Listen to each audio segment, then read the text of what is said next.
Okay, so let's start with the salmon. So gravlax is actually really easy to make at home. And you want to start with a nice piece of salmon. They always say start with a fresh piece of salmon. I don't know when you'd be making, any salmon when it's not fresh. Yes. Yeah, when do you ask for the salmon? Yeah, when do you say, can I have yesterday's salmon? Right? Yeah. But it's definitely, you don't want this to be in your fridge for a while. You want to buy it fresh, you want to bring it home, you want to make this. And this takes about 2 or 3 days to cure. So just, make sure you have that time available to you. I love that, and that's the thing with gravlax. It's a cured salmon, right? Yeah, which is like gives it that beautiful kind of smoked salmon-y texture. Yes. Yeah. So, but it's mostly unattended. So you're just going to throw everything together and let it sit for 2 days. Okay, cool. Okay, so let's start with the flavoring. So, at its core, you've got salt and sugar, which are the curing components, right? The sugar and salt draws out the moisture and also concentrates that gorgeous silkiness of the fish, which we like. Now we're going to season it up with some spices. I like my favorite. Honestly, I love coriander. Me seeds. too, Andrea Buckett. I could literally just pop one in my mouth and eat one. I love them that much. Do you want to give it a go? I'm gonna give it a go. Well, I don't know if on live TV that's the right thing to do. With my luck, it would get caught in my esophagus. But I'm feeling good about it. Are you? I feel like it was like a little air, like a breath freshener. Yeah, it is. Yeah. We're gonna go with some fennel as well, which I know people don't often have this at home. Like I think about it in Italian cooking, but it's really nice in this application as well. I love fennel. Yeah, it's just super delicious and bright. And then we're gonna go with some classic black peppercorns. You could use any kind of peppercorns that you have on hand. Okay. And you're just gonna give those a blitz to sort of break open those seeds and sort of let those essential oils out. Let them do their thing. Now this is gonna get loud, so give it a second. Let's get loud.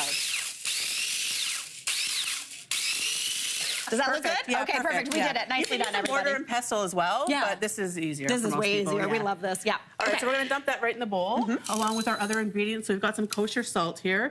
And I know it looks like a lot of salt. Everyone's freaking out. Yeah. But you're not going to eat this salt. It's just going to really help to cure it and, make sure that you get no bacterial growth in your salmon. It's going to be fine, everybody. You're not going to eat all that salmon. No, most of this salt and sugar is going in the trash later. It's just what you need to actually cure that fish. Totally. Last but not least, about a cup of chopped dill. Now, I've done it where you put the whole dill on the bottom and on the top, but honestly, this is easy this way. Love this. Okay. All right, I'm going to let you toss that together. Okay. I'm going to grab a fork here. Do you want a little tong? Tong, great. I got you. Great. I can smell those spices over here. Yeah. It took about 20 seconds. So aromatic. To actually waft over, yeah. So I'm just going to put about a third of this in the bottom. I just like to put some on the bottom. It's not like 100% necessary, but it's what I like to do. It's Love it. What I got used to. Yeah.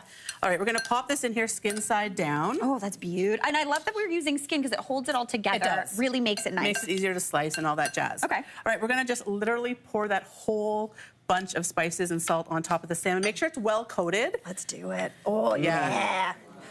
This feels so fancy. It does feel fancy, right? Yeah, it feels like we're going to like a fancy French, even though it's very Scandinavian, but fancy French restaurant, Totally. Yeah. Yeah, and it's really nice to have. You can keep this in the fridge. It's going to go in there for about 2 days. Keep in mind, the longer that you cure it, the saltier it sort of becomes. So 2 days, I find, is the sweet spot. Okay. I've done it for 3, and I learned my lesson. A little too salty for you. For me. But you know what? You can play around with this, and it's always delicious. The longer you cure it, too, the more kind of firm that texture gets. Yes. Which is really, really beautiful. Okay, so now you want to find a dish that is smaller than the one that you have your salmon in. Pop it in top. Pop it in top or on top. And you're going to put your cans on there just to weigh it down to really help the sugar and salt do its thing. Okay, cool. All right, then we're going to throw that into the fridge. Let it do its thing for 2 days. It's hefty, so you got to get it to the fridge. Make sure you make some room in the refrigerator for that because it's going to sit there for a couple days. I love that. Yeah. Okay, cool. So then once that's all done and doing its thing, we're going to move on to my very favorite food, and that is a potato. Who doesn't love a potato? Love a potato. Yeah. And for a brunch, yeah, you got to have a crispy classic. potato. Either it's a hash brown, a roasty, or something like that. But this is great. So I love myself a smashed, twice-baked potato. I usually do them with a little baby gems or the fingerlings, and they get super, super crispy around the outside. So what we have here is we have our Yukon Gold potatoes. Now choose ones that aren't like massive. Yes. These are sort of like a medium size. These are the like Lucy's that you buy. You know what I mean? Not the ones you get in the bag, because those ones can be the size of like your head. Yes. Just the little guys, This is the time that you're going to actually pick them out because you want them to be this sort of size for this. Okay, so you know what I'm going to do first of all? Okay. I'm going to move these bad boys, and we're going to douse this tray tray with some olive oil. How much olive oil are we talking? I mean, 3 tablespoons. Okay, let's I do a know, little it's glug a lot. glug. Yeah, wow. But don't worry, that's okay. We're just gonna do a bit of this. We're essentially making French fries in a pan. Yes, it's fantastic. It's a secret way to make French fries. I love all right? it. All right, so we're just gonna rub this around here. Okay. And we're gonna get them on here. Now, you've parboiled these potatoes, right? Correct. Okay. You parboil them till they're nice and tender, and then you're either going to use the bottom of like a mason jar or a vase or something like that, or in my world, I just Good old guys, hand. and you're just going to Smush it down. Wow. Can I do one? This looks fun. Yeah. Oh, that's Also, so nice. fun. Oh, that is satisfying. Right? When It the skin of the potato pops, it's very satisfying. Yeah. You kind of want to do it slow and firm, Yeah. so you get these craggly bits around the edges that are going to crisp up and get nice and golden brown. Totally. And then you're looking for them to be about 1/4 of an inch thick, roughly. Okay. And then guess what, Mary? We're doing more oil? We're doing more oil. Yes, we are, Andrea. Right. I love this energy. Okay. Let's see how fast this comes out. I know. Not fast enough for me. So we're going to do this. I'm just going to pop around here and grab the salt. Okay. So just do a little drizz A little drizzle. or glug, as I just did watch there. this here. Whoopsie, thank you so You're much. welcome. Thank You look stunning. I don't Thank want you to get thank you, oil thank on you. That's you. my girl. I mean, me, myself, I have oil stains on everything. Yeah. All right, a lot of pepper. And then we're going to go in with some salt. You know I can't handle this spoon, Mary. No, so I know. We're, again, Andrea Buckett, you like to feel your food, which I do. love. Yeah. All right, so you're going to salt and pepper them, and then you're going to get them into a 425-degree oven for 20 to 30 minutes until they look how you want, which is golden brown, crispy around the edges. This is going to be the perfect base to put our smoked salmon on, or our lox on, excuse So me. basically what we've made here are like little potato plates, Yes. which is very good. I'm very excited about it. Look right. at those. Right? That one. That's the one. Edges. Yes. I will say, I used to be a corporate chef, so we used to make a lot of the stuff ahead of time, and you always have to make double because we do walk around and just sneak off A the little bit. These little crispies. If you're not doing that and you're the cook in the kitchen, you're doing it wrong. You're doing it wrong. right? 100%. Oh my gosh. Okay. So good. Okay. To go with this, because we have a lot of like richness and fattiness here with the salmon and the olive oil, I want something to sort of break it up. So we're going to use some watercress. Okay, I love that. Watercress and radish. So it's spicy, it's verdant, which just means green and bright and delicious. And we're going to add, just simply dressed, we're going to put a little bit of white wine vinegar. Okay. It could be lemon as well. Okay. But I feel like it could be apple cider vinegar. Honestly, whatever you have hanging around.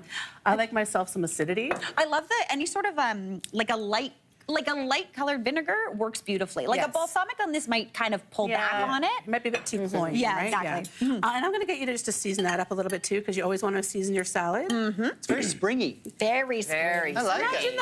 Yeah. Andrea Buckett, she's a thinking. She's playing 3D chess here. Yeah. Sometimes I do. Sorry. And as always, I overfill my bowls because, I mean- I can't help myself. No, it's the same with me. All right, really quick toss here.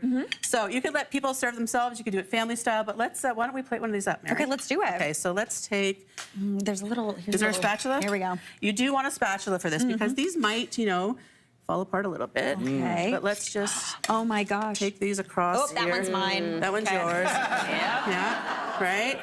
So We're gonna pop them crunchy. up here. Then we're gonna do a little smear of sour cream. It could be cream cheese. I've done these with cream cheese Oh, too. cream cheese would be Yeah. beautiful. Or even a cream cheese sour cream mixture. Yeah, Greek yogurt. I love myself some Greek yogurt. It has that real tang to it. But a really good sour cream will give you the same sort of vibe. Beautiful. And you know what?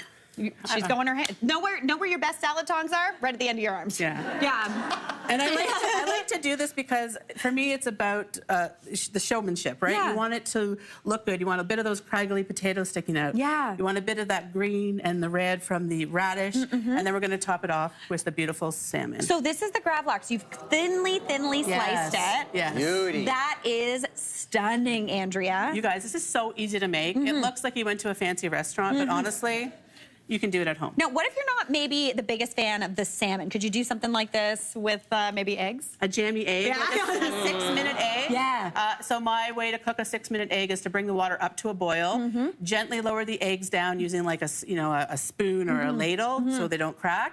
Lid on, 6 minutes, turn it off. Maybe 30 seconds to sit, and then you crack them and you slice them open, and you're gifted with these gorgeous jammy eggs. Jammy which are- eggs. Andrea Buckett, this is absolutely amazing.